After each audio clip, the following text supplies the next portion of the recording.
धर्म पूरा होता चला जाएगा। तो युग धर्म क्या होता है? एक होता है शाश्वत धर्म, जो हमेशा एक सा रहता है, जैसे अहिंसा है, सत्य है, अस्तेय है, ब्रह्मचर्य है। ये सब आपके शाश्वत धर्म है, ये कभी नहीं बदलते। इन्हीं में जब कषाय कल्मश आ जाते हैं तो उस युग की समस्या को समाधान करने के लिए ईश्वरी सत्ता आती है और वो अपना काम करके चली जाती है और उसके पीछे काम चलता रहता है। कैसे पता चला कि ये ईश्वरी सत्ता का काम है? क्योंकि व्यक्ति का चलाया हुआ कार्य जो होता है वो उसके जाने के बाद कम होने लगता है। जैसे मनुष्य बच्चा होता है, बड़ा होता है, मृत्यु हो जाती है उसकी। इसी तरह से अगर मनुष्य का चलाया कार्य होता है तो धीरे धीरे समाप्त होने लगता है। लेकिन ये ईश्वरी सत्ता का कार्य उनके जाने के बाद 1000 गुना बढ़ गया। इसका मतलब कि ये जो योजना के अंतर्गत आप सब चल रहे हैं वो किसी व्यक्ति की चलाई हुई योजना नहीं, और कितना आसान है, हमारे लिए ही किया जा रहा है। अपना निर्माण करिए, अपने परिवार का निर्माण करिए, अपने समाज का निर्माण करिए। तो परिवार का निर्माण करना क्यों जरूरी है? क्योंकि आज महामानवों का अकाल पड़ गया है। किसी राष्ट्र की जो सच्ची संपत्ति होती है वो वहाँ के महामानव होते हैं। वहाँ का धन दौलत, वहाँ की टेक्नोलॉजी, वहाँ के पैसे रुपए, इससे नहीं आकी जाती, वहाँ के महामानवों से आकी जाती है। और महामानवों का जो अकाल पड़ गया, परम पूज्य गुरुदेव ने कहा, जिसके कारण ये सारी समस्याएं पैदा हो गई हैं। तो इन महामानवों का उत्पादन कहाँ होगा? इन महामानवों का उत्पादन परिवार से होगा। इसलिए परम पूज्य गुरुदेव ने परिवार निर्माण के ऊपर बहुत जोर दिया। तो बिना परिवार के क्या होता है? एक रामू नाम का बच्चा भेड़िए की नाद से पकड़ा गया था लखनऊ में, और फिर उसको जो है भेड़िए की नाद में वो 12-10 साल तक रहा। जब उसको पकड़ करके लाए और उसको अस्पताल में रखा तो वो ना तो बोलना जानता था, ना वो कायदे से खाना जानता था। वो 4 पैर से चलता था, मांस खाता था कच्चा, और भेड़िए की तरह गुर्राता था।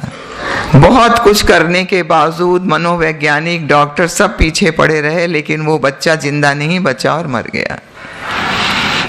तो बिना परिवार का जो आदमी होता है वो संकीर्ण स्वार्थपरता से ग्रसित होता है, और जब परिवार बन जाता है, 1 से 2 बन जाते हैं, तो उसके अंदर देवत्व के गुण आ जाते हैं। एक दूसरे से प्यार, करुणा, प्रेम, उदारता, दया, सहयोग, सहकार, ये सारी वृत्तियां धीरे धीरे जो दैवी वृत्तियां हैं उसके अंदर बढ़ने लगती हैं। अपनी पत्नी के प्रति, बच्चे के प्रति, घर में जितने हैं प्राणी उनके प्रति ये वृत्तियां जो हैं ये बढ़ने लगती हैं। तो परिवार से देव वृत्तियां जागृत होती हैं, इसलिए परिवार दिया गया। और आज का परिवार बसते ही लड़ाई झगड़े शुरू हो जाते हैं। थोड़े दिन के बाद पति पत्नी की लड़ाई, डाइवोर्स, यही सब देखा जा रहा है। तो ये परिवार जो है इसमें सहयोग और सहकार की जो वृत्ति होती है ये बड़ी महत्वपूर्ण है। यदि ये बढ़ती चली गई तो इसी को सहकारिता कहते हैं, परिवारिकता कहते हैं। और अगर ये और बढ़ गई तो इसी को सामाजिकता कहते हैं। समाज में आपका जो आपकी उदारता थी वो समाज तक बढ़ गई। वो समाजवादी पार्टी नहीं जो आज की है। समाजवाद का मतलब जैसे हमारा परिवार है वैसे ये समाज है। और जब इसको आध्यात्मिक भाषा में जब एक एक प्राणी के अंदर ये भावना आ जाती है तो इसी को कहते हैं वसुधैव कुटुंबकम। ये पूरा विश्व हमारा कुटुंब है। इस बात के लिए आपको परिवार दिए जाते हैं। परिवार इसीलिए बसाए जाते हैं कि ये आत्मीयता का विकास होता चला जाए और आदमी के अंदर वो भावना आ जाए कि ना केवल हमारा परिवार बल्कि इस विश्व का परिवार हमारा है। तो इसके लिए कैसे पता लगे कि पारिवारिकता के गुण आ गए? अपने ही परिवार में पारिवारिकता के गुण आ गए, ये कैसे पहचानेंगे? जब आपके परिवार के सदस्यों के प्रति परिवार की उन्नति, परिवार की प्रगति, परिवार की प्रतिष्ठा, जब आप ये समझ लीजिए कि ये हमारी उन्नति, प्रगति और प्रतिष्ठा है, तब आप समझिए कि आपके अंदर पारिवारिकता के गुण आ गए।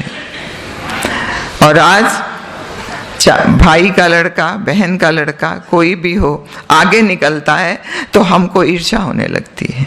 इसका मतलब हमारे अंदर पारिवारिकता के गुण नहीं आए। तो यहाँ से आपको देखना पड़ेगा। और ये परिवार बसाए किस लिए गए थे?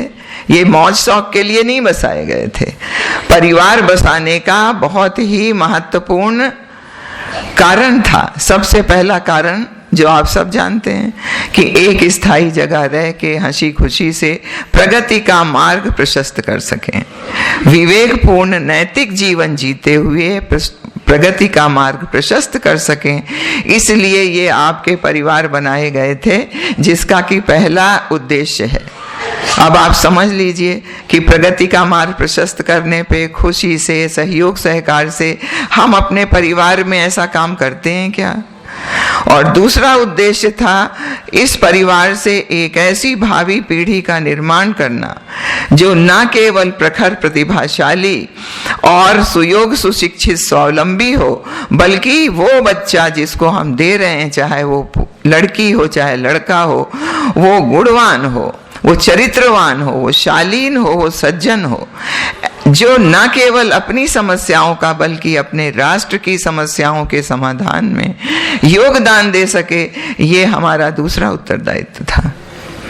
और तीसरा जो सबसे बड़ा है, जिसका कोई नाम भी नहीं जानता, वो है आत्मीयता का विकास। अपनी आत्मा के अंदर विकास करना, यही जो आपने अभी सुना, प्रेम, करुणा, ममता, उदारता, दया के जो गुण हैं उसको विकसित कर देना, जन जन में पहुंचा देना, ये आपका तीसरा उद्देश्य है। तो परिवार बसाने का कितना बड़ा उद्देश्य हमारे ऋषियों ने लिखा था, जो कि आज एकाकी रहकर, न्यूक्लियर फैमिली में रह करके अज्ञानता के कारण हम भूलते चले जा रहे हैं। अब आत्मीयता का विकास हो गया, ये कैसे पता लगेगा? कि जब किसी के दुख कष्ट में हमको उसकी सेवा करने में, उसके सहयोग करने में अंदर से एक हुक उठे और उस सेवा को करके हमको आनंद आए, हमको खुशी हो। ये नहीं कि नेताजी वाला जो हमने सेवा कर दी, साड़ी बांट दी, कम्बल बांट दी, और उसमें बांटने में, अपने नाम काम करने में, फोटो खिंचवाने में कितने लोग दब के मर गए। तो सेवा का जब आपके अंदर ललक उठ जाए और उस काम को करके आपके अंदर आनंद की अनुभूति हो, तब समझ लीजिए आपके अंदर आत्मीयता का विकास हो।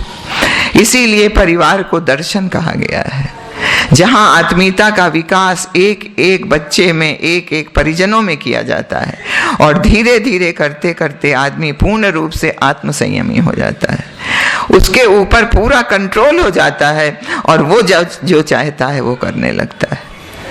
ये एक सोपान है, एक सीढ़ी है, जिस पे चढ़ करके आप अपना सर्वांगीण विकास कर सकते हैं, अपना आध्यात्मिक भी और अपना सांसारिक विकास, दोनों आप करते हैं। दोनों करना ही चाहिए। इसीलिए आप देखिए गुरुकुल में बच्चों को भेज दिया जाता था, आत्मिक विकास भी हो और अपने ब्रह्मचर्य आश्रम में वो अपने सांसारिक विकास करते रहें, और अपने जब गृहस्थ में प्रवेश करें तो सांसारिक विकास करें। तो दोनों विकास एक साथ चलते हैं, जैसे चिड़िया दो पंख से उड़ती है। अगर एक चला तो अपने लक्ष्य तक नहीं पहुंच पाएगा। इसको प्रयोगशाला कहा है। इस प्रयोगशाला में गुण कर्म स्वभाव में दैवी गुणों का विकास किया जाता है। कब से किया जाता है? दैवी गुण क्या हैं? यही हैं आपके प्रेम, करुणा, ममता, उदारता, दया, सहयोग और सहकार। ये गुणों की जो वृत्ति आती है ये गर्भ से आती है। गर्भ से लेकर के और ज्यादा से ज्यादा 10 वर्ष तक ये वृत्तियां डेवलप होती हैं। तो आप कहेंगे कि भाई ये तो जीवन पर्यंत चलना चाहिए। ये चलना तो चाहिए, आपको करना भी चाहिए, लेकिन उसकी जो नींव पड़ती है उसका वही समय है जिस समय की ये गर्भ में आता है, और उस समय से 10 वर्ष तक। ये एक पाठशाला है जिसमें कि हम अपने आने वाले लोगों को ये पढ़ाते हैं कि अपना चिंतन, चरित्र और व्यवहार कैसे अच्छा बनाया जाए, चिंतन को कैसे उत्कृष्ट बनाया जाए, चरित्र को कैसे आदर्शवादी और प्रामाणिक बनाया जाए, और अपने व्यवहार में कैसे शालीनता, गुणवत्ता लाया जाए, ताकि वो एक अच्छा इंसान, महामानव बन सके। महामानव का केवल और केवल एक प्रमाण है कि उनका चिंतन उत्कृष्ट होता है, उनका चरित्र आदर्शवादी होता है और उनके व्यवहार में शालीनता, उदारता भरी रहती है। तो ऐसी पाठशाला है आपका, लेकिन पढ़ाई से नहीं होगा। आप बच्चों को डिक्टेशन दे करके नहीं बना सकते। ये जैसा आप करेंगे वैसा ही बच्चा बनता जाएगा। लर्निंग बाय डूइंग, आप जो करेंगे वही बच्चा। आप ये मत सोचिए, आप इसे मत परेशान होइए कि बच्चा क्या करता है। आप इससे परेशान होइए कि बच्चा देखता क्या है, हम और आप क्या कर रहे हैं। वही बच्चा देखता है और वही बच्चा बनता हुआ चला जाता है। और फिर जब हमारे हाथ से बच्चे निकल जाते हैं तो हम और आप हाथ मलते हुए रह जाते हैं। ये एक फैक्ट्री है आपका परिवार, जिसमें महामानवों की ढलाई होती है, दुर्गुणों की गलाई होती है और सद्गुणों की ढलाई होती है। और समझदार, ईमानदार, जिम्मेदार बच्चे, महामानव निकलते हुए चले जाते हैं। इसको गुरुदेव ने तपोवन कहा है कि गृहस्थ एक तपोवन है जिसमें संयम, सेवा, सहिष्णुता की साधना करनी पड़ती है। साधना है ये आपका गृहस्थ आश्रम, मौज शौक नहीं है। संयम करना पड़ता है अपनी इंद्रियों पर और सहन करना पड़ता है, तब कहीं जा करके इंसान आगे बढ़ता है। ये एक कड़ी है, कहाँ की? आपके समाज और व्यक्ति के बीच की कड़ी है। यदि कड़ी ढीली ढाली हो गई, कमजोर हो गई, तो कैसे आपका समाज अच्छा बनेगा और कैसे आपके अंदर व्यक्ति निकलेंगे।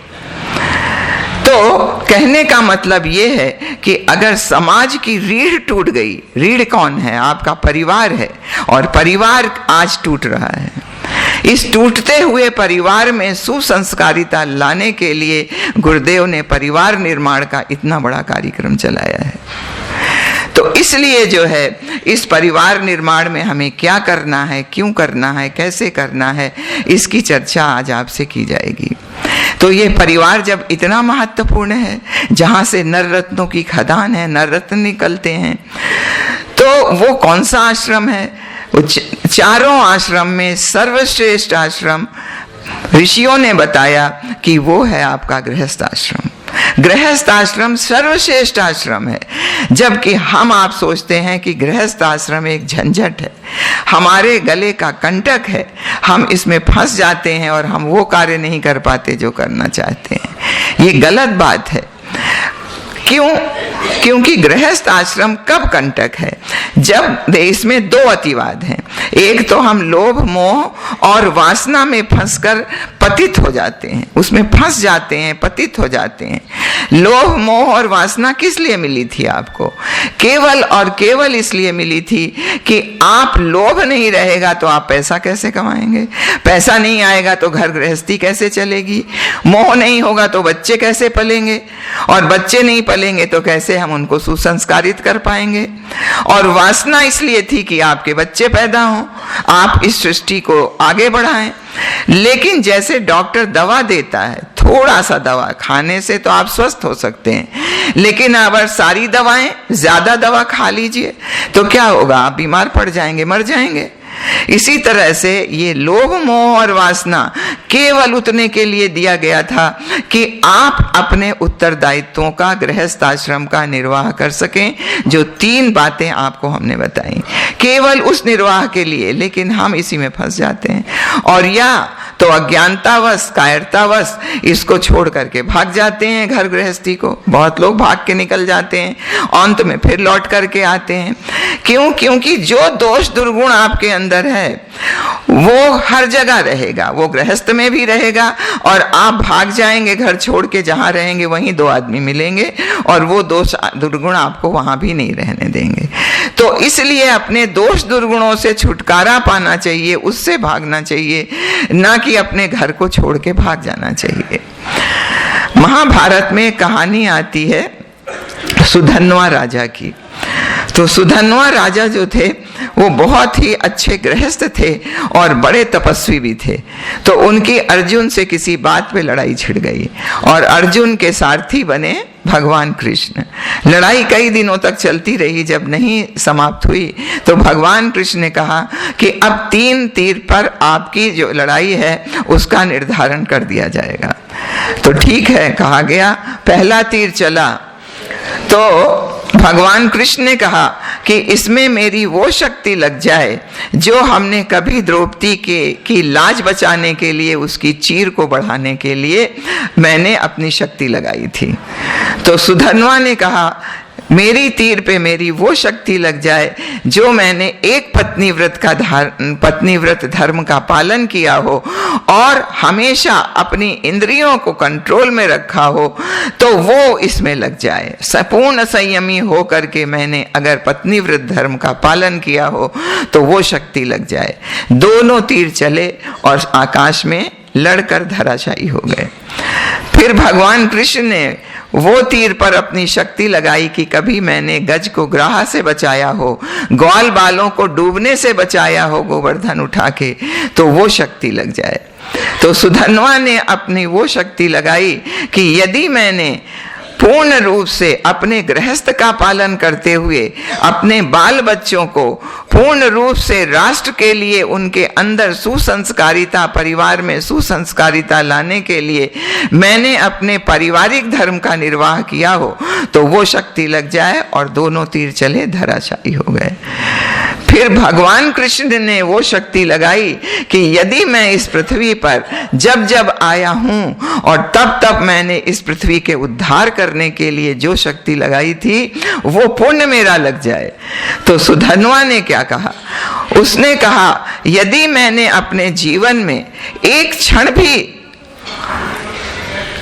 स्वार्थ के लिए जिया हो, हर क्षण परमार्थ के लिए ही जिया हो, पूरा जीवन परमार्थ में लगा दिया हो, तो वो शक्ति लग जाए। और दोनों तीर चले और धराशायी हो गए।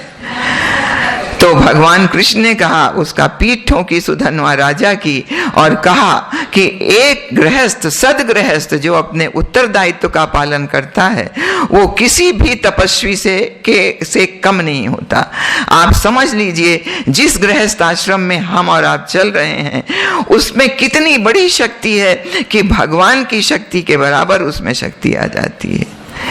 इसीलिए परम पूज्य गुरुदेव ने कुछ छोटे छोटे सूत्र दिए, उनका पालन हमको और आपको करना चाहिए। अगर आपस में अपने जीवन साथी किसको कहते हैं? ना माँ को कहते हैं, ना बाप को कहते हैं, ना बच्चे को कहते हैं, ना गुरु को कहते हैं। किसी को जीवन साथी नहीं कहते। आपकी पत्नी को या पति को जीवन साथी कहते हैं। क्यों कहते हैं? उसी से आपका जीवन पार होगा, पत्नी से पति का, पति से पत्नी का। इसलिए अगर आपके घर में आप दोनों में कोई मनोमालिन्य हो जाए, कभी एक दूसरे से गुस्सा हो जाए, तो एक दूसरे के बीच में जाकर के नहीं बताना, बल्कि संयम पूर्वक सामंजस्यपूर्ण रूप से बैठकर आपस में इसका समझौता कर लेना चाहिए। उस समय मान लीजिए आपको क्रोध में है, तो बाद में 2 दिन 4 दिन बाद बैठ के आपस में ही इसका निर्णय लीजिए। अगर आपके जीवन साथी को एक दूसरे की कोई बात अच्छी नहीं लगती तो बार बार उसको मत दोहराइए, उससे बचिए। और अगर विवाह के पूर्व कोई व्यतिरेक है उसके जीवन में तो भूल जाइए, क्योंकि विवाह जो होता है वो दूसरा जन्म होता है। आप देखिए उसमें आपसे संकल्प कराया जाता है। इसलिए अगर आपके अंदर शंका और अविश्वास है, ये दोनों जो है हमारे गृहस्थ के समझ लीजिए जहर है। अगर आपको शंका है और अविश्वास है तो ये जहर घोल देता है आपके जीवन में और जीवन कभी सफल नहीं होता। और वही जो हमारे विवाह हैं जो टूटते चले जाते हैं। घर में आप अतिथियों के नाम पर कभी भी जमावड़ा मत लगाइए कि अतिथि आए हैं इनकी सेवा करनी चाहिए। अतिथि तो अतिथि है, लेकिन फालतू के लोग इकट्ठा रहते हैं। अपने जीवन साथी के समय अगर दुख है, उसको कष्ट है या कोई उसकी विपत्ति आ गई, तो उसमें हमेशा जुड़े रहना चाहिए। उसको जो है सही, उसको सहयोग करना चाहिए, उसको एनकरेज करना चाहिए, उनको आगे बढ़ाने का प्रयास करना चाहिए। कभी भी आक्रोशग्रस्त नहीं होना चाहिए। मान लीजिए आपके मन का कोई बात ना हो तो आक्रोशग्रस्त मत होइए, दुराग्रही मत होइए, अपनी बातों को रखने के लिए हठवादी मत बनिए, फ्लेक्सिबल अपने को रखिए और दुराव की नीति मत रखिए। अगर आप दुराव रखेंगे, बोलेंगे नहीं, बातचीत नहीं करेंगे, वो उस कमरे में, वो उस कमरे में, तो क्या होगा? धीरे धीरे लड़ाई झगड़े शुरू हो जाएंगे, फिर मारपीट शुरू हो जाएगी, फिर घर में कलह मच जाएगी। इसलिए इन सब चीजों से हमको और आपको बचना चाहिए। और घर में जो पुराने लोग हैं उनका सम्मान करिए, उनकी सुविधा का प्रबंध करिए, ताकि आपके बच्चे भी जब बड़े हों, परिवार निर्माण क्यों कराया जाता है? क्योंकि बच्चे जो बड़े हो रहे हैं उनको शिक्षण मिलता है। तो अगर ये सब होता रहेगा तो बच्चे भी आपके साथ वैसा ही व्यवहार करेंगे। और अगर आपकी ज्वाइंट फैमिली है, अगर आपका संयुक्त परिवार है, तब सबसे बड़ी बात है कि संयुक्त का परिवार जो है आपके कब चल पाएंगे? जब एक एक व्यक्ति का जो है काम बटा रहेगा, बच्चों का, बूढ़ों का, भाइयों का, बहनों का, जिठानी का, देवरानी का, नंदों का, जब काम बटा रहेगा आपका, तभी आपका संयुक्त परिवार चल सकता है। कोई सुबह का नाश्ता बनाएगा, कोई शाम की खाना बनाएगा, कोई जो है भाई लोग सब्जी लाएंगे, नहीं तो कपड़े ही डालेंगे, और भाई लोग क्या करते हैं, कपड़े भी बहनों के सर पे डाल देते हैं, वो भी वही धोएंगी। तो अगर आपके काम बटे रहेंगे तो बहनों को भी कुछ आगे आने का मौका मिलेगा। अभी आपने सुना कितनी शक्ति इनके अंदर है कि भगवान की आधी शक्ति इनकी है। अब इनकी आधी शक्ति का हम दुरुपयोग करते हैं, सदुपयोग नहीं करते। तो इसलिए गृहस्थ आश्रम में हमको कुछ नियमों का पालन करना चाहिए। और इसकी धुरी कौन है? इसकी धुरी नारी है। आपके गृहस्थ की धुरी जो होती है वो नारी होती है। क्यों? क्योंकि हर समय वो घर में रहती है। तो कैसी नारी होनी चाहिए? धुरी कमजोर हो जाती है तो आपके पहियां टूट जाती हैं, आपकी गाड़ी चल नहीं सकती। उसी तरह से ये नारी रूपी धुरी अगर आपके घर की कमजोर हो गई तो आपका परिवार चल नहीं सकता। अगर ये अज्ञानी हैं, अगर ये अशिक्षित हैं, ये स्वास्थ्य से बीमार हैं, बहुत सारे बच्चे पैदा हो रहे हैं, घर में उनकी बौद्धिक क्षमता नहीं बढ़ रही है, वो रसोईदारनी, चौकीदारनी इसी बच्चों के पालने की एक आया के रूप में ही रह जा रही हैं, कोई विकास नहीं हो रहा है, तो ये क्या करेंगी? घूंघट में बैठी हुई हैं, तो इनके अंदर कोई विकास नहीं होगा। फिर ये क्या करेंगी? रूढ़ियां, मूढ़ मान्यताएं, टोना टोटका, जंतर मंतर, इन सब में घिर जाएंगी और ये लोहे की जंजीरों में जकड़ जाएंगी और आपके गले का पत्थर बन जाएंगी। एक से एक मिलकर 11 नहीं बनेंगी, शक्ति नहीं बनेंगी, बल्कि पत्थर बनेंगी, आपको भी और परिवार को भी लेके डूबेंगी। इसीलिए नारी जागरण में परम पूज्य गुरुदेव ने कहा है कि पुरुषों का भी उतना योगदान है जितना नारियों का योगदान है। जिसकी समस्या होती है वही जो आपका संगठन आगे आता है। डॉक्टरों का संगठन है वो आगे आएगा, इंजीनियरिंग को प्रॉब्लम है इंजीनियर संगठन आएगा। इसी तरह से नारियों की प्रॉब्लम है, आज नारी नहीं जागृत है, नारी इन सब लोहे की जंजीरों में, और जागृत पढ़ लिख गई तो सोने की जंजीरों में, फिजूल खर्ची, झूठी शान, फैशन, इन सब में जकड़ गई है। वो अपने उत्तरदायित्वों को नहीं जान रही है। इसलिए नारी जागरण अभियान परम पूज्य गुरुदेव ने चलाया कि नारी नहीं जागृत होगी तो सुसंस्कारित बच्चे कहां से पैदा होंगे, और सुसंस्कारित बच्चे नहीं पैदा होंगे तो महामानव कहां से आएंगे, और तब युग निर्माण कैसे होगा? बहुत मुश्किल है अगर नारी जागृत नहीं हुई। तो जागृत नारी का क्या मतलब है? जागृत नारी वो है जो सुयोग्य है, अपनी योग्यताओं का लाभ जो है वो सदुपयोग करती है, केवल अपने तक सीमित नहीं रखती, वो सबके बीच में उसका उपयोग करती है। जो सुशिक्षित है, पूर्ण रूप से विद्या शिक्षा सुयोग सुशिक्षित स्वावलंबी है, स्वावलंबी नारी को होना चाहिए। क्यों? भाई लोग तो आजकल तो 60-60 हजार 1-1 लाख रुपए मिल रहे हैं, तो नारी को क्या काम करने की जरूरत है? जरूरत है, क्योंकि परम पूज्य गुरुदेव ने कहा बिना स्वावलंबी हुए नारी के अंदर आत्मबल नहीं आता, उसके अंदर आत्मविश्वास नहीं जागृत होता, और जिसके अंदर आत्मविश्वास नहीं जागृत होता वो आगे कैसे बढ़ेगा? तो स्वावलंबन का मतलब यही नहीं है कि आप कमाने के लिए बाहर निकल जाइए। जितना घर में ये काम करती हैं उतना आपकी पूरी तनख्वाह से ज्यादा है। बच्चों को ये देखती हैं, कपड़े ये देखती हैं, आपके घर की सफाई ये करती हैं, चौकीदारनी ये हैं, आपके बजट का इस्तेमाल ये करती हैं, हर तरह से आपके खुशी और दुख में ये सहायता करती हैं, हर चीज ये करती हैं। तो ये स्वावलंबी क्यों नहीं है? क्योंकि हम उनका जो है, हम उनको इंपॉर्टेंस नहीं पे करते कि आप हमसे ज्यादा काम कर रही हैं, इसलिए उनका आत्मबल टूटता हुआ चला जाता है। फिर भी उनको कुछ भी करें, उनको जो भी काम करें, उनको अपने अंदर स्वावलंबन की शक्ति डेवलप करना चाहिए। तो नारी के क्या उत्तरदायित्व हैं?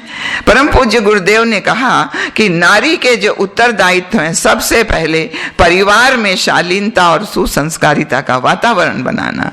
पढ़ लिख करके आप अपने क्लब में चले जाइए, किटी पार्टी चलाने लगिए, दुनिया भर का काम करिए, ये आपका उत्तरदायित्व नहीं है। आपका उत्तरदायित्व है कि परिवार में सुसंस्कारिता और शालीनता का आप वातावरण बनाइए। दूसरा आपका उत्तरदायित्व है कि केवल शिक्षित बच्चा, केवल सुयोग से शिक्षित स्वावलंबी मत बनाइए, बल्कि बच्चों को गुणवान बनाइए, शालीन बनाइए, प्रखर प्रतिभाशाली बनाइए, ताकि वो बच्चे जो हैं वो समाज की अमानत बन करके राष्ट्र की समस्याओं का समाधान कर सके। तीसरी आपकी जिम्मेदारी है कि सर्वांगीण जो आपकी जो आर्थिक उन्नति होती है, आप अगर कमाएंगी तो आपके परिवार की ही उन्नति नहीं होगी, बल्कि आपके समाज की, आपके राष्ट्र की उन्नति होगी। आप देखिए, आपके जापान में एक महिला जो है कुछ नहीं करती तो गुड़िया का बाल ही बनाती रहती। तो आप घर में बैठ के स्वावलंबन नहीं कर सकती, उसी काम में आप स्वावलंबन भी कर सकती हैं। तो ये है आपकी। और जो चौथा आपका उत्तरदायित्व है, अपने को सुयोग सुशिक्षित, स्वावलंबी और सुसंस्कारी बनाते हुए, महिला समाज को बनाते हुए जो नवयुग की आधारशिला बनाई जा रही है उसमें अपना योगदान देना। क्योंकि नारी के अंदर वो गुण हैं जो कि आने वाले समय में प्रज्ञा युग में जो है वो वही गुण जो हैं भाइयों में आते जाएंगे। इसी को कहते हैं नारी जागरण। जो आपके अंदर प्रेम, करुणा, ममता, उदारता, दया भरी हुई है, वही गुण जब भाइयों में आ जाएंगे तो उसी को कहते हैं नारी जागरण। और जब आपके अंदर ये गुण नहीं है, आप ही लड़ाई झगड़ा करती रहेंगी, चुगली करती रहेंगी, ये सब काम करती रहेंगी, तो कैसे भाइयों में वो गुण आएंगे? तो इसलिए जो है दोनों का तालमेल बैठे, इतनी बड़ी जिम्मेदारी आपका है। तो ये है नारी जागृत। और ऐसी नारी अगर जागृत नारी है तो वो अपने परिवार को अच्छा बना सकती है। तो कैसे करेगी ये नारी और पुरुष मिलकर के अपने? उसके लिए परम पूज्य गुरुदेव ने पंचशील दिए हैं। उन्होंने कहा कि पंचशीलों के माध्यम से आप अपने परिवार में सुसंस्कारित वातावरण लाइए। कैसे? ये 5 शील हैं, आपको लागू करने अपने घर में। ध्यान कर लीजिए, रट लीजिए। सबसे पहला पंचशील है स्वच्छता, सुव्यवस्था। दूसरा है श्रमशीलता। तीसरा है मितव्ययता। चौथा है सहयोग और सहकार। पांचवा है शिष्टाचार। अब आप कहेंगे ये तो सब बहुत आसान चीज है, ये तो हम लोग रोज करते हैं। कैसे करते हैं? स्वच्छता और सुव्यवस्था पहला। तो स्वच्छता का मतलब घर में आया आई, नौकरानी आई, झाड़ू पोछा लगा के चली गई, सामान सब इधर उधर पड़ा है, कोई अस्त व्यस्त है। जिसका अस्त व्यस्त जीवन है उसका जीवन कभी भी आगे नहीं बढ़ सकता। बर्तन रात के धुले हुए आएगी, सुबह धो लेगी। आपने क्या किया? गंदे बर्तन सिंक में डाल दिए, उसमें सड़न पैदा हुई, बदबू आई, बच्चे को सुबह आपने टिफिन दिया, उसमें कीड़े गिरे, सब बच्चे बीमार हुए। तो सुव्यवस्था, आपका एक एक कोना घर का सुव्यवस्थित करीने से बना हो, आपके चौके के डिब्बे जो हैं वो एक एक पे लेवल लगा हो, आपका लैट्रिन, आपकी जो बाल्टी है, आपका जो मग्गा है वो रोज साफ हो, आपकी नाली रोज साफ हो, कम से कम सामान घर में हो और स्वच्छ और सुव्यवस्थित हो। अगर घर में सुव्यवस्थित और स्वच्छ चीजें हैं तो कहते हैं वहां सुसंस्कारिता का राज्य होता है। और जहां हर चीजें अस्त व्यस्त हैं, जूते इधर पड़े हैं, मोजे उधर पड़े हैं, कपड़े गंदे इधर उधर पड़े हुए हैं, हर चीज अस्त व्यस्त है, पुरानी चीजें डंप हैं, उसको निकाल भी नहीं रहे हैं, कीड़े पैदा हो रहे हैं, तो ये सारी चीजें जब होती हैं तो ये पता लगता है कि इनके घर में आलस और प्रमाद का राज्य है। और आलस और प्रमाद किसमें था? कुंभकर्ण में था। तो आपके अंदर देवता नहीं आएंगे बल्कि राक्षसी शक्तियां आपके घर में प्रवेश करेंगी। इसलिए स्वच्छता और सुव्यवस्था ना केवल घर की, आपके परिवार की, परिवार बहुत नहीं बढ़ाना, लड़की के चक्कर में, लड़के के चक्कर में लड़कियां होती चली गईं। अगर लड़के के चक्कर में लड़कियां होती चली जाएंगी, आप सबको कुसंस्कारी बनाएंगे, किसी को भी आप संस्कार नहीं दे पाएंगे, किसी के अंदर शालीनता के गुण नहीं दे पाएंगे, क्योंकि लड़के और लड़की में आप भेद करेंगे। और वही होगा जो आज हो रहा है, कन्या भ्रूण हत्या। कन्या भ्रूण हत्या के सामने आपके समाज में संतुलन डगमगा रहा है। 100 महिलाओं के 100 पुरुषों के ऊपर 70 महिलाएं हैं आपके हरियाणा में, पंजाब में। क्या होगा फिर? वही हो जाएगी राक्षसी राज्य हो जाएगा। अभी तो कम हो रहा है अत्याचार पापाचार, तब तो साक्षात जो है राक्षस आ जाएगा। इसलिए कन्या भ्रूण हत्या रोकने में आपको योगदान देना चाहिए। तो स्वच्छता, आपके परिवार की सुव्यवस्था मतलब 1 या 2 बच्चे, 2 बच्चे से ज्यादा नहीं।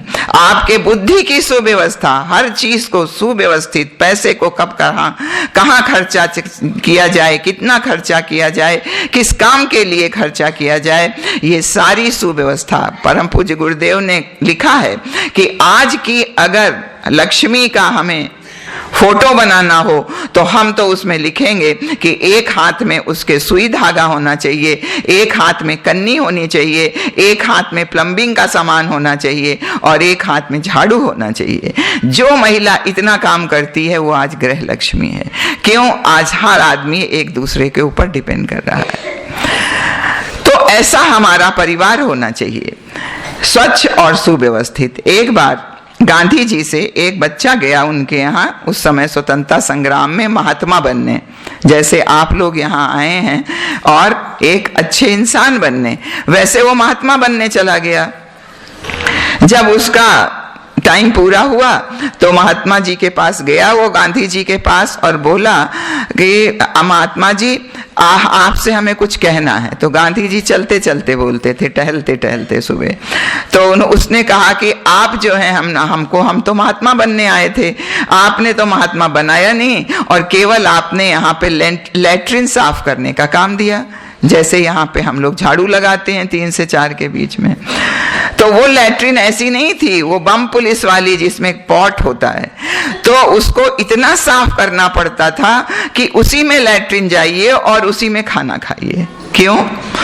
क्योंकि स्वतंत्रता संग्राम में जो हमारे सेनानी जेल में जाते थे उनको उसी में लैट्रिन करना पड़ता था, उसी में खाना खाना पड़ता था। तो कहीं हमारे भाई बहन जेल जाने में डगमगा ना जाएं, इसलिए वो प्रैक्टिस उनके आश्रम में चलती थी।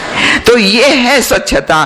तो उन्होंने कहा, गांधी जी ने क्या जवाब दिया? उन्होंने कहा कि बेटे, जिसके अंदर बाहरी स्वच्छता है, बाहरी स्वच्छता जो होता है वो ईश्वर का सानिध्य होता है, और आंतरिक स्वच्छता जो होती है, आंतरिक शुचिता जो होती है, आंतरिक सफाई जो होती है, वो होती है आत्मा का प्रकाश।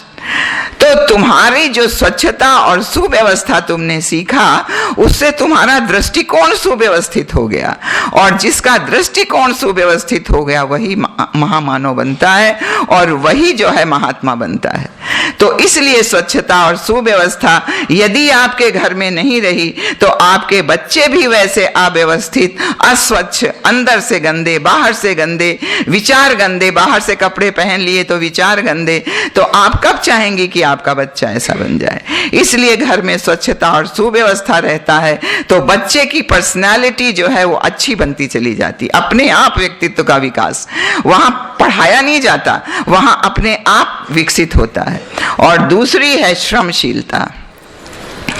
श्रमशील का मतलब श्रम की पूजा करनी चाहिए, काम की पूजा और श्रम का सम्मान। और हमारे घर में जो सबसे ज्यादा काम करने वाली बहू है वो सबसे पिछड़ी मानी जाती है। सम्मान किसका होता है? बड़ों का, जो बिल्कुल काम नहीं करते, चारपाई पे बैठे रहते। तो श्रम का सम्मान और काम की पूजा होनी चाहिए। जो जितना श्रम करेगा उसका सम्मान होना चाहिए।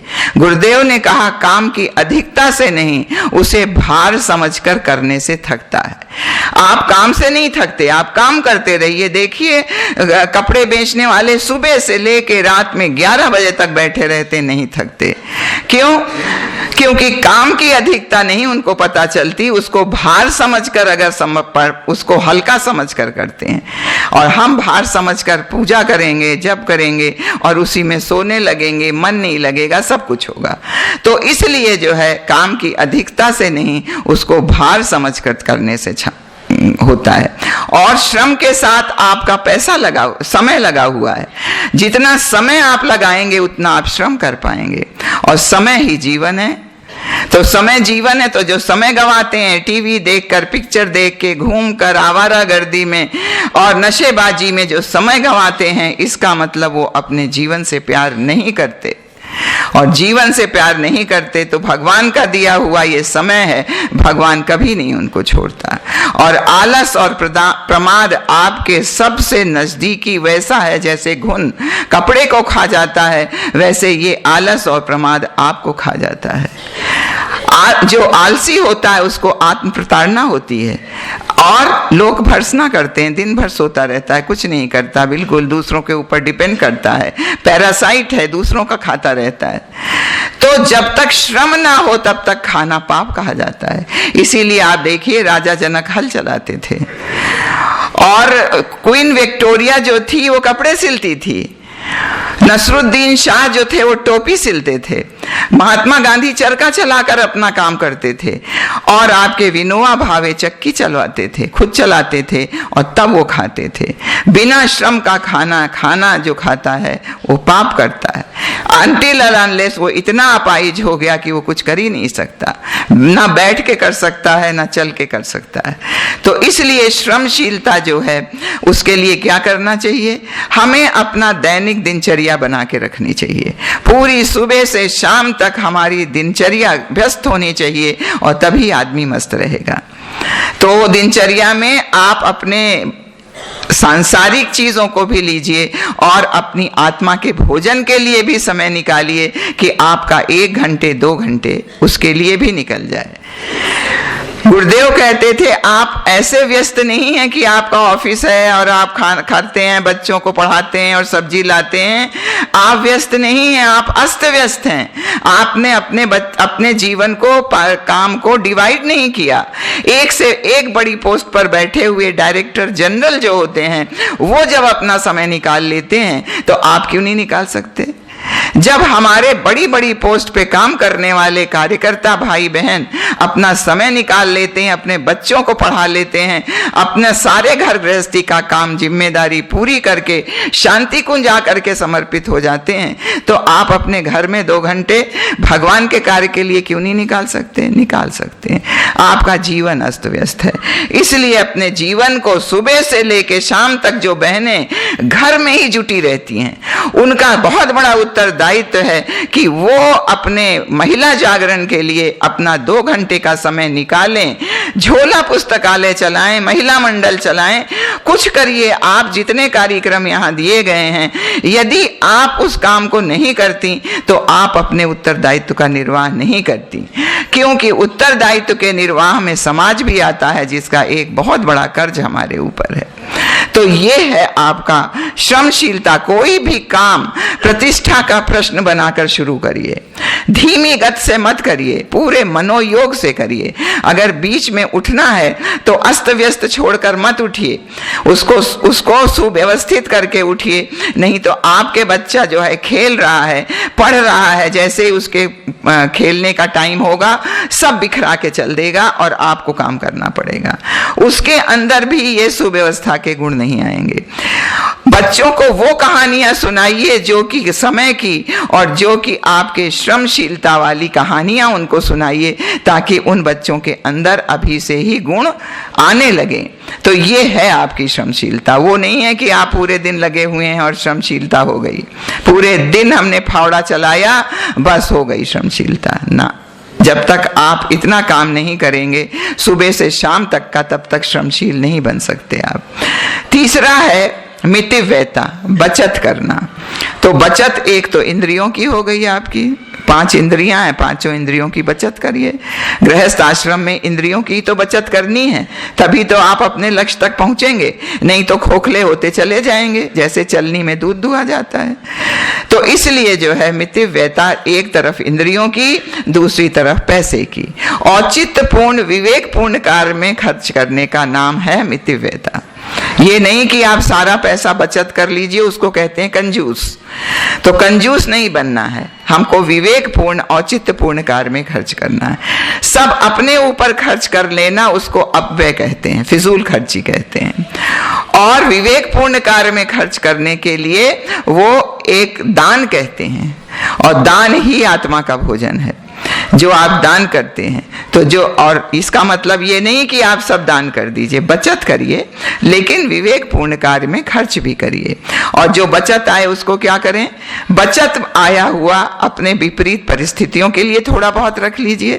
थोड़ा बहुत पैसे बच्चों के, जो आपके परिवार में लोग हैं, उनकी शिक्षा के लिए, उनके स्वास्थ्य के लिए, उनके खेल के लिए, उनके कौशल को बढ़ाने के लिए रखिए। ये नहीं किसी बच्चे के कौशल की जरूरत है, वो संगीत में बहुत अच्छा बच्चा है, गेम्स में वो इंटरनेशनल स्तर पर जा सकता है, लेकिन हम नहीं भेज रहे हैं क्योंकि हम कंजूस हैं। तो ऐसे कौशल बढ़ाने के लिए हमें उस पैसे की बचत करनी चाहिए। और फिर अगर आप दान नहीं करेंगे तो क्या होगा, आपके धन का 3 ही गति है, दान, भोग या नाश। या तो आप दान करके अपना लोक परलोक सुधार लीजिए, और या तो भोग लीजिए, सब खा लीजिए, सब कुछ स्वयं खाइए। तो क्या होगा, संकीर्ण स्वार्थपरता से ग्रसित हो जाएंगे, बहुत मोटे हो जाएंगे, और तरह तरह की बीमारियां घेर लेंगी, और एक दिन नाश क्या होगा, सब छोड़ के चले जाएंगे, सब नष्ट हो जाएगा। तो इसलिए दान जो है सबसे अच्छी चीज है, और अपनी कमाई का एक अंश दान करना सबसे बड़ा उत्तरदायित्व तो आज के समय का है। किस लिए, विचार क्रांति को जन जन तक पहुंचाने के लिए। परम पूज्य ने अपने विचारों को जन जन तक पहुंचाने के लिए बना करके भोजन रख दिया है। केवल हमको और आपको समय दान करना है, समय लेकर के उस पैसे से खरीद करके जन जन की चेतना को जागृत करने के लिए ये हमारा काम है। तो इस तरह से आप समय का सदुपयोग करिए। बच्चों को जब भी कभी आप पैसा दीजिए तो उसका हिसाब जरूर लीजिए। मान लीजिए वो सब्जी खरीदने गया, अपने सामान खरीदने गया, और आपने हिसाब नहीं लिया, बचत हो गई, उसको लालच आ गई, तो वो बच्चे के अंदर चोरी के गुण आ जाएंगे। और उसका हिसाब पूछते हुए उसमें कहीं भी ज्यादा उसके असम्मान नहीं होना चाहिए। सम्मान पूर्वक उससे बातचीत करके, बेटे सुबह पैसे दिए थे तो लाओ बेटे हिसाब लिखना है। आप रोज हिसाब लिखेंगी तो बच्चा भी हिसाब लिखेगा, तो फिर वो बच्चा आपको हिसाब देना शुरू कर देगा, और उस बच्चे के अंदर आय व्यय का खर्च करना आ जाएगा। कमाना आसान है लेकिन खर्च करना बहुत मुश्किल है। इसलिए आय व्यय का ब्यौरा हमारे पास जरूर होना चाहिए, ताकि जो जरूरत से ज्यादा खर्च करते हैं, आय से ज्यादा जो खर्च करते हैं, वही कष्ट भोगते हैं और तिरस्कार पाते हैं। तो क्या करना चाहिए, फिजूल खर्ची और झूठी शान से बचना चाहिए, फैशन से बचना चाहिए। फैशन कौन करता है, अनामिका उंगली को हम लोग अंगूठी पहनाते हैं, इसी को फैशन कराते हैं। क्यों? क्योंकि इसका नाम नहीं है। यदि आपके अंदर कोई गुण नहीं है तब आप फैशन करेंगी, दूसरों को आकर्षित करने का प्रयास करेंगी कि लोग हमें भी देखें। तो ये अगर जिसके अंदर अंदर की प्रतिभा नहीं होती या बाहर के गुण नहीं होते, वही व्यक्ति फैशन करता है। वो आत्महीनता से ग्रसित होता है वो व्यक्ति जो फैशन करके घूमता है। तो इसलिए फैशन, फजूल खर्ची और अंधविश्वास जो आपके घर में रूढ़ियां, मूढ़े मान्यताएं, तरह तरह के जो आपके अंदर कर्मकांड ये सब होते हैं गलत सलत, उससे बचिए अपने घर में। उसमें नहीं तो जरा सा किसी को कह दिया तो कह दिया भूत आ गया, भूत उतारने के लिए हजारों रुपए खर्च कर दिए। उससे क्या होता है? आपका तो पैसा ही खर्च हुआ, जो बच्चे आपके घर में हैं, उनके जो स्वतंत्र चिंतन है, जो उनका अपना चिंतन है, वो बाधित होता है। इसलिए बच्चों के स्वतंत्र चिंतन को आगे जाने दीजिए और इन सब चीजों से आप बचते रहिए। अगर अर्थ का संयम नहीं किया गया तो अनर्थ निश्चित है, अनर्थ होगा आपके घर में। इसलिए बचत करना चाहिए और घर में आप एक अपना ज्ञान घट रखिए जिसमें पैसा डालते हैं और रोज बच्चों से उसमें पैसा डलवाइए ताकि बचत करने की उनकी वृत्ति पैदा हो। तो इस तरह से आप मितव्ययता के गुण अपने घर में ला सकते हैं। उसके बाद आया आपका शिष्टाचार। शिष्टाचार का मतलब वाणी में मधुरता और व्यवहार में शालीनता। तो वाणी में मधुरता, वाणी में कर्कशता आ गई थी और द्रौपदी ने महाभारत करा दिया, केकई ने जंगल भेज दिया अपने बेटे को। तो ये है वाणी की मधुरता। अगर नहीं आई तो बहुत बड़े से बड़े काम हो जाते हैं। आप समझ लीजिए, वाणी में केवल शब्द ही नहीं होता, वाणी में चेतना होती है, एनर्जी होती है। वो वाणी में जो चेतन शक्ति जीवित होती है, चेतन शक्ति होती है, वही जाके दूसरों के ऊपर वार करती है। अगर आप मीठा बोलेंगे, अच्छा बोलेंगे, तो वशीकरण यह मंत्र है, तजदे बचन कठोर। आपका वशीकरण आप सबको अपने वश में कर सकते हैं। और कठोर वचन फिर एक बार तीर से निकला, फिर वो अंदर जाने वाला नहीं है, वो आपकी चेतन शक्ति उसके अंदर होती है। और व्यवहार में शालीनता, व्यवहार में शालीनता का मतलब कि आपके जो वातावरण है, आप जैसे चलते हैं, आप जैसे कपड़े पहनते हैं, आप बाल बनाते हैं, इन सब में शालीनता का प्रदर्शन होना चाहिए। अगर आप शालीन होंगे तो आप सादगी से रहेंगे। आप बाल जो हैं बहुत दुनिया भर के नहीं बनाएंगे, आप जो हैं अपने घर में बहुत ज्यादा तामझाम नहीं रखेंगे, आप बहुत ही साधारण, सिंपल लिविंग, हाई थिंकिंग कहते हैं। तो इसलिए जो है शालीनता बिना मोल मिलती है, लेकिन उससे सब कुछ खरीदा जा सकता है। सब कुछ खरीद सकते हैं आप शालीनता से। और शालीनता कैसे आए? केवल गुरुदेव के 2 सूत्र याद रखिए। एक है बड़ों का सम्मान और छोटों से प्यार। ये आप लिख लीजिए, बड़ों का सम्मान, छोटों से प्यार।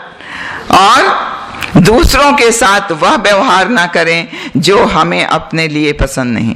यदि आप ये 2 सूत्र अपने जीवन में उतार लेंगे तो आपके घर में सुसंस्कारिता का वातावरण अपने में ही आता चला जाएगा, आपके ऑफिस में आता चला जाएगा, आप समाज में जिससे मिलेंगे उसमें आता चला जाएगा।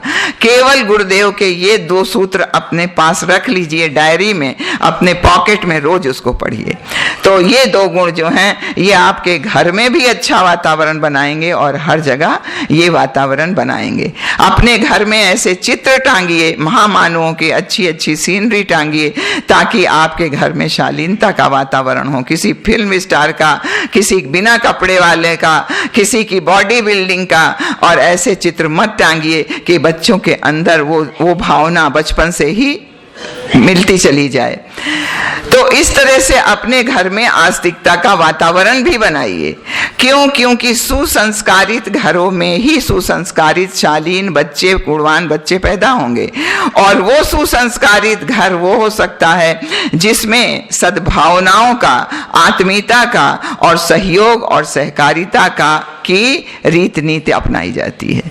तो सहकारिता कब आएगी? जब आपके अंदर शालीनता आएगी। तो इस इसलिए जो है अपने घर में आस्तिकता का वातावरण बनाइए, जिससे कि आपके घर में शालीनता का वातावरण बनता चला जाए। आस्तिकता के वातावरण के लिए क्या करेंगे? सबसे पहला है वरिष्ठ वंदन और देव वंदन। मतलब आपके घर में एक जगह देव पूजन के लिए, पूजा करने के लिए एक कमरे का घर है, उसी में सोते हैं सब लोग, तो आप एक छोटी सी रैक टांग दीजिए और उस रैक में नहीं तो दीवार पे भगवान की फोटो टांग दीजिए, एक रैक छोटा सा लगा दीजिए, उसी पे पूजा करिए। लेकिन भगवान का घर आपके घर में होना चाहिए। आपका ड्राइंग रूम है, बेडरूम है, हर रूम है, बात करने का है, किचन है, लैट्रिन है, बाथरूम है, लेकिन भगवान का कोई कमरा नहीं है। इसीलिए आज हमारे सब बच्चे जो हैं वो नास्तिक होते चले जा रहे हैं। तो रोज सुबह उठ करके जब आप पूजा पाठ करते हैं, बच्चे मान लीजिए स्कूल जाते हैं, नहीं समय है, तो इतना तो जरूर कराइए कि तैयार होने के बाद, जूते पहनने के पहले जाकर के भगवान के सामने 3 बार गायत्री मंत्र तो पढ़ दें। मान लो दूसरी धर्म के लोग हैं तो 3 बार जाकर के अपने खुदा को याद तो कर लें, 3 बार प्रणाम करके उस स्थान पे जहां उनकी बाइबल रखी है, जहां उनकी कुरान शरीफ रखी है, जहां आपके भगवान की फोटो रखी है, वहां 3 बार उस भगवान से कहें, भगवान हमको शक्ति देना, हमको भक्ति देना, हमको ज्ञान देना, ताकि हम दुनिया में एक अच्छे इंसान बन सके। इतना तो कहला सकते हैं। इतना कहलाने से क्या होगा? उस बच्चे के अंदर आस्तिकता के गुण आ जाएंगे। फिर वो बच्चा कर्म फल पर विश्वास करने लगेगा कि कोई देख रहा है। फिर वो कोई दुष्कर्म करने के पहले, वो कोई चोरी आदि करने के पहले वो बच्चा डरेगा, और जब डरेगा तो उस काम को नहीं करेगा।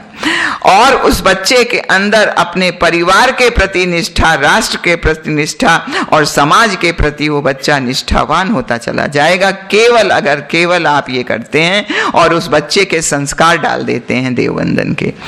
और वरिष्ठ वंदन, जो आपके यहाँ बड़े हैं, बड़ा भाई ही है, बड़ा बहन ही है उस बच्चे की, या आपके माँ बाप हैं, आपके यहाँ बड़े चाचा ताऊ हैं, तो उनका रोज प्रणाम करना, सुबह उठ के प्रणाम करना, यदि हो सके तो रात में भी प्रणाम करके सोना। तो प्रणाम करने से क्या हो जाएगा? पैर छू के प्रणाम करने से बहुत लोग ये कहते हैं बच्चों में हीनता की भावना आ जाती है, जबकि बच्चों को बड़ों का आशीर्वाद मिलता है। यदि मान लीजिए एक बहू अपनी सास की रोज पैर छूती है, वो सास चाहे जितनी कुटिल है, रोज सुबह शाम सास की पैर छूती है, तो उसके अंदर जो ईर्ष्या द्वेष की भावना है वो अपने आप धीरे धीरे खत्म होती चली जाती है। इसलिए बहुओं से ये निवेदन है कि अपनी सास का, अपने ससुर का, जिसका भी जो बड़े आपके घर हैं, रोज रात में और रोज सुबह प्रणाम करिए। और बड़े लोगों को जब आप लोग प्रणाम करेंगे तो वो बच्चा भी प्रणाम करने लगेगा। उससे क्या होगा? घर में एक अनुशासन बनेगा और बड़ों को सम्मान करने की एक आदत बन जाएगी। नहीं तो वो बच्चा कभी भी आप कुछ काम कहेंगे वो भाग जाएगा, कहेगा कि हम बाद में आके करेंगे। तो सम्मान की जो भावना, बच्चे आपका कहना नहीं मानते क्योंकि हमने बचपन से उसमें संस्कार नहीं डाला कि वो बड़ों का सम्मान कर सके। तो इसलिए जो है आपके यहाँ वरिष्ठ वंदन और देव वंदन। दूसरा है यज्ञी वातावरण। आपके घर में यज्ञी वातावरण होना चाहिए, यज्ञ रोज करना चाहिए। एक कमरे का मकान है, हम विदेश में रहते हैं, फ्लैट में तो अगर हम आग जला देंगे तो वहां तो घंटी बज जाएगी, पुलिस आ जाएगी। तो आप दीप यज्ञ कर लीजिए, नहीं कर सकते आप वैश्य देव यज्ञ कर लीजिए, आप 5 टुकड़े ही निकाल दीजिए भगवान के नाम पर, कुछ तो करिए। क्या होता है इससे बच्चों के अंदर पवित्रता आती है और दान करने की प्रवृत्ति आती है कि पहले दूसरा और फिर हम। पहले हम आदर्श और समाज को खिलाएंगे, फिर हम खुद खाएंगे। इसलिए आपके घर में यज्ञी वातावरण होना चाहिए। आप सब दीप यज्ञ कर सकते हैं। एक छोटा सा दीपक जलाइए, एक प्लेट में रखिए, जल को आप घी समझ लीजिए, एक अगरबत्ती को आप समिधा समझ लीजिए, और पूरा का पूरा यज्ञ उस तश्तरी में आप डालते हुए कर लीजिए। केवल पानी से और एक दीपक से और एक अगरबत्ती से आप सब रोज अपने घर में यज्ञ कर सकते हैं, और करना ही चाहिए, ताकि घर में जब यज्ञी वातावरण हो जाएगा तो घर में आपके सुसंस्कारिता का वातावरण बनता ही चला जाएगा। और सुबह उठने के बाद, नहाने के बाद कर लीजिए। ये नहीं कि सब बच्चे चले जाएंगे, ये हो जाएगा, पति चले जाएंगे तो मैं अकेले बैठ के करूंगी, नहीं। आप सुबह जल्दी उठिए, और जल्दी उठ के, हम डॉक्टर थे, हम 7:30 बजे अस्पताल जाते थे, बच्चों को स्कूल भेजते थे, उसके पति यहाँ आ गए थे और हमको अकेले सब काम करना पड़ता था, और उसके पहले हम उठ के अपना यज्ञ कर लेते थे, जप कर लेते थे, और तब बच्चों को भेज के तब हॉस्पिटल जाते। आप क्यों नहीं कर सकती? आप सब कर सकती हैं, क्योंकि आप सुबह उठ नहीं सकती। आप सुबह उठिए तो आप अपने स्वधर्म का पालन करेंगी। स्वधर्म क्या है? अपने शरीर को स्वस्थ रखना, अपने मन को स्वच्छ रखना, अपने अंतःकरण को पवित्र रखना, ये आपका अपना धर्म है। अगर आप सुबह नहीं उठेंगी तो शरीर के लिए व्यायाम प्राणायाम कब करेंगी? अगर आप अपने मन को स्वस्थ रखने के लिए आप जब तब कब करेंगी? तो ये सब कब करेंगी? आप तभी करेंगी। और अपने परिवार को अच्छा वातावरण देने के लिए आप सुबह यज्ञ करिए। तो इस तरह से जो है, उसमें जब सब लोग घर में रहते हैं, नहीं तो कम से कम शाम को तो मिल करके आप लोग आरती करिए, सब लोग मिल के आरती करिए। एक अपने यहाँ तुलसी का बिरवा लगाइए और उस तुलसी के ऊपर रोज दीपक जलाइए, और सब लोग जो हैं उस समय खड़े होके चाहे आरती करें चाहे प्रणाम करें, लेकिन ये भावना अपने अंदर घर में आनी चाहिए यज्ञी वातावरण की। स्वाध्याय और सत्संग, स्वाध्याय का वातावरण घर में होना, रोज अच्छी पुस्तकें। बच्चे कैसे स्वाध्याय करें? उनको तो पढ़ना है, बच्चे भी पढ़ते हैं, वो टीवी देखते हैं, वो आपकी कहानी की किताबें नंदन चंपक और पता नहीं क्या क्या लेके आते हैं, चंदा मामा, वो पढ़ते हैं। जब वो कहानियां पढ़ सकते हैं तो आप उनके लिए अच्छी कहानियों की, यहाँ पे जो गुरुदेव ने कहानियां लिखवाई हैं, बाल निर्माण की कहानियां, वो कहानियां अपने घर में ले जाइए, एक रैक बनाइए, उसमें आप सारी एक लाइब्रेरी बनाइए और वो कहानियां उसमें रखिए, ताकि बच्चे जब खाली हों तो उन कहानियों को पढ़ें, और उन कहानियों को पढ़ेंगे तो उनका मनोमस्तिष्क जो है अच्छी तरह से विकसित होता चला जाएगा। तो इसलिए जो है, आप अपने यहाँ यज्ञी वातावरण बना करके और स्वाध्याय का क्रम चला करके, आप तो रोज ही स्वाध्याय करिए, रोज स्वाध्याय सब लोग को, अपने जितने भी आपके लोग हैं, या रात में करिए और या जो आपको दोपहर का टाइम मिलता है उसमें स्वाध्याय नियमित। और वो वाला स्वाध्याय नहीं रात वाला कि किताब ली अब स्वाध्याय करना छूट रहा है। तो कहा गया शांति कुंज में, स्वाध्याय नहीं तो सोना नहीं। तो भाई अब स्वाध्याय तो करना ही है, तो चलो लेटते हैं, लेट लेट के पढ़ते हैं, और लेट के पढ़ने लगे, 4 लाइन पढ़ी और नींद आ गई। तो ये कौन सा स्वाध्याय? ये सोने वाला स्वाध्याय है। आप सोने के लिए पढ़ते हैं, सोने वाला स्वाध्याय है। स्वाध्याय क्या होता है? जैसे बच्चे मेज पे बैठते हैं, कुर्सी पे बैठते हैं और अपनी पाठ करते हैं। आप आधे घंटे का स्वाध्याय करिए, 20 मिनट पढ़िए और 5 मिनट चिंतन करिए, अंडरलाइन करिए कि हमने क्या पढ़ा, और 5 मिनट मनन करिए, उसको अपने अंदर उतारने का प्रयास करिए। और जब सोने लगिए तो जो आपने पढ़ा है, मनन किया है, उसको याद करते हुए सोइए। आप देखिए हुए आपके अचेतन में चला जाएगा और आपके अचेतन को साफ करता चला जाएगा, जिसमें तरह तरह के जन्म जन्मांतर के दोष दुर्गुण भरे हुए हैं, वो साफ होते चले जाएंगे और आप एक अच्छे वक्ता बन जाएंगे, बोलने लगेंगे। क्यों? क्योंकि जो अचेतन में चला जाता है वो कभी जो है बहुत मुश्किल से हटता है। ये संस्कार आपके अचेतन में बैठे रहते हैं, जो कि हमेशा निकलते रहते हैं, कभी कर्म के माध्यम से, कभी बोली के माध्यम से, किसी न किसी रूप में निकलते रहते हैं। और एक दिन साप्ताहिक गोष्ठी रखिए, सप्ताह में एक दिन, जिस दिन सबकी छुट्टी होती है, 1 घंटे की, आधे घंटे की गोष्ठी रखिए सब लोग मिल करके। और उस गोष्ठी में जो समझदार व्यक्ति है, जो बड़ा व्यक्ति घर का है, वो क्यों रखें? क्योंकि उससे आत्मीयता का विकास होता है। आपस में आत्मीयता का विकास ऐसे ही तो होगा, जो आपके गृहस्थ का एक उद्देश्य है। तो आत्मीयता का विकास होता है। और एक दूसरे से जो कभी मनोमालिन्य हो जाता है उसको दूर करने का उसको प्रयास करना चाहिए, जो उस गोष्ठी का अध्यक्ष है।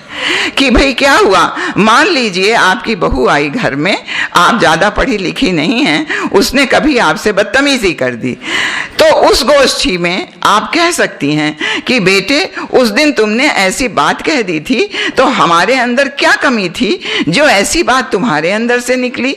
वो बहू रियलाइज करेगी कि हमने ये बात क्यों कह दी अपनी माँ को, और वो रियलाइज करेगी और फिर आपको वो बात नहीं। तो मनोमालिन्य अगर बहू ने कुछ कह दिया तो गांठ बांध के मत रख लीजिए, या सास ने कुछ कह दिया तो गांठ बांध के मत रख लीजिए। गोष्ठी में प्यार से, सम्मान से उस बात को कहिए जिस बात से आपस में दुराव हो रहा है, दूरियां बढ़ रही हैं। दूरियां बढ़ेंगी तो गाली गलौज होगा, मारपीट होगी और घर में कलह क्लेश हो जाएगा। इसलिए दुराव का वातावरण ना बने, प्रेम प्यार का वातावरण बने, आत्मीयता का वातावरण बने। आपके घर में बराबर गोष्ठी एक दिन साप्ताहिक जरूर होना चाहिए, जिस चाहे वो दोपहर में हो चाहे रात में खाने के बाद हो, लेकिन वो गोष्ठी आप अपने यहाँ करिए। और बच्चों को रात में कहानियां सुनाइए। पहले देखिए बच्चों को दादी और नानी शौर्य की, साहस की कैसी कैसी कहानियां सुनाती थी। अब वो सब प्रथा लुप्त हो गई। एकांगी आदमी न्यूक्लियर फैमिली में रहता है, कौन सुनाए? आप सुनाइए, आप माँ हैं उसकी। आप जो माँ हैं तो आप बच्चों को रात में कहानियां सुनाइए। कौन सी कहानी? बहुत छोटे बच्चे हैं तो जिज्ञासा परक, उन बच्चों को जिज्ञासा परक, ये चांद क्या है, ये सूरज क्या है, भगवान क्या है, ये अनाज कैसे आता है, बच्चे कहां से आ जाते हैं, ये सारी की सारी जिज्ञासा बच्चों की होती छोटे छोटे। उनको आप समझाइए और कायदे से समझाइए, और जो चीज नहीं आती डांटिए मत, कहिए बेटे इसकी बात हम बाद में आपको बताएंगे।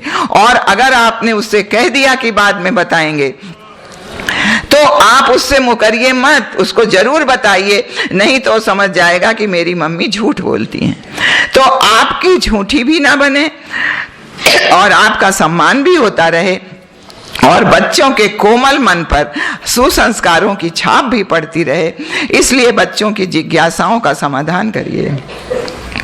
जो बच्चे बड़े हैं, युवा हैं, उनको जो है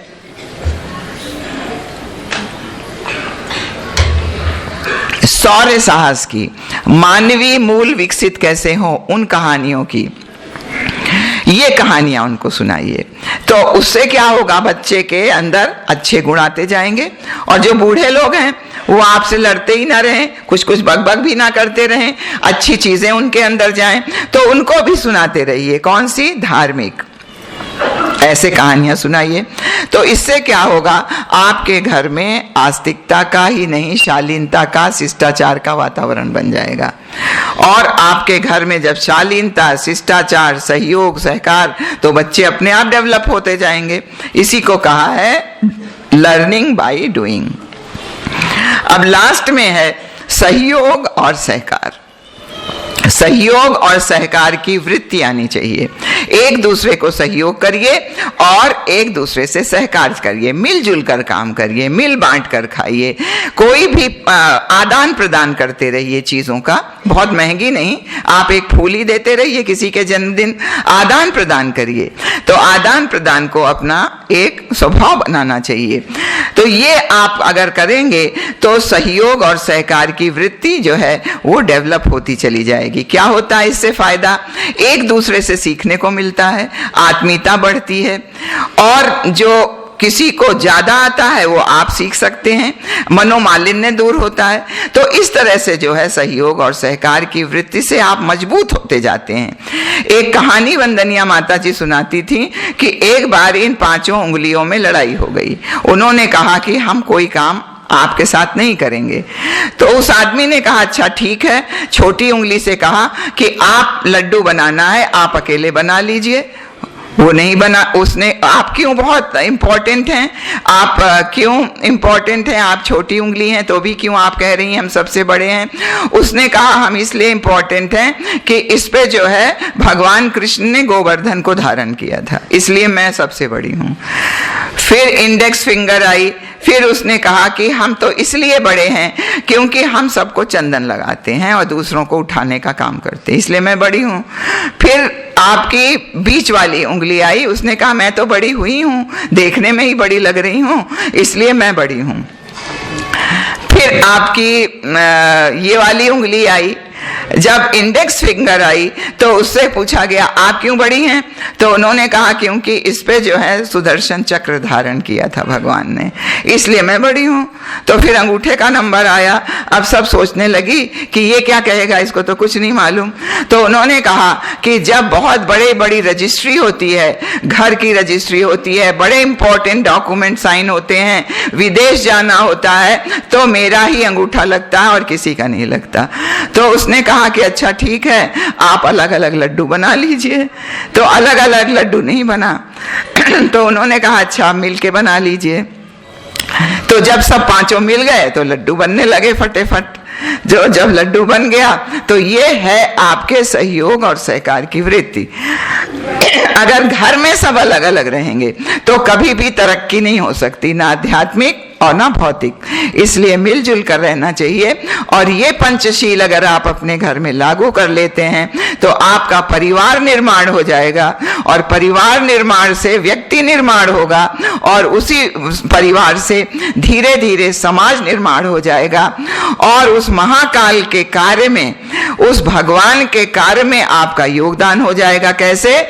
केवल अपने परिवार निर्माण के माध्यम से। केवल आप अपने परिवार का निर्माण करिए और युग धर्म के निर्वाह के भागीदार हो जाएंगे। जैसे हनुमान जी भागीदार हो गए, जैसे गीत गिलहरी बन गए, और भक्त भगवान से बड़ा हो जाता है। कैसे? भगवान हनुमान के मंदिर आज ज्यादा हैं, हर मंगल शनिवार को उनकी पूजा होती है। रामनवमी के दिन केवल रामचंद्र जी की पूजा होती है। उनके साधक ज्यादा हैं, उनके कम हैं। तो भक्त भगवान से बड़ा हो जाता है। देवरावा बाबा ने कहा कि तुम ऐसे ऋषि, ऐसे संत, ऐसे अवतारी सत्ता के साथ जुड़े हो कि तुम्हारी 10 पीढ़ियां धन्य हो जाएंगी। और ये परिवार निर्माण यदि आपने कर लिया तो वही आपका योगदान होगा। जैसे हमारे ग्वाल बालों ने उस गोवर्धन को उठाने के लिए अपनी छोटी छोटी लाठी लगाई थी। काम अपने लिए कर रहे हैं लेकिन युग धर्म का निर्वाह कर रहे हैं। आज का भगवान ऐसा ही है, हमारे लिए उसने जीवन जिया है। तो आप सभी को वो शक्ति आए, आपके अंदर वो ज्ञान आए, आपके अंदर वो भक्ति आए कि आप युग धर्म का निर्वाह करके जिस लिए आपका जन्म हुआ है उस जन्म को आप सिद्ध कर सकें, उसके लक्ष्य को प्राप्त कर सकें। अब हम अपनी बात समाप्त करते हैं। शांति पाठ।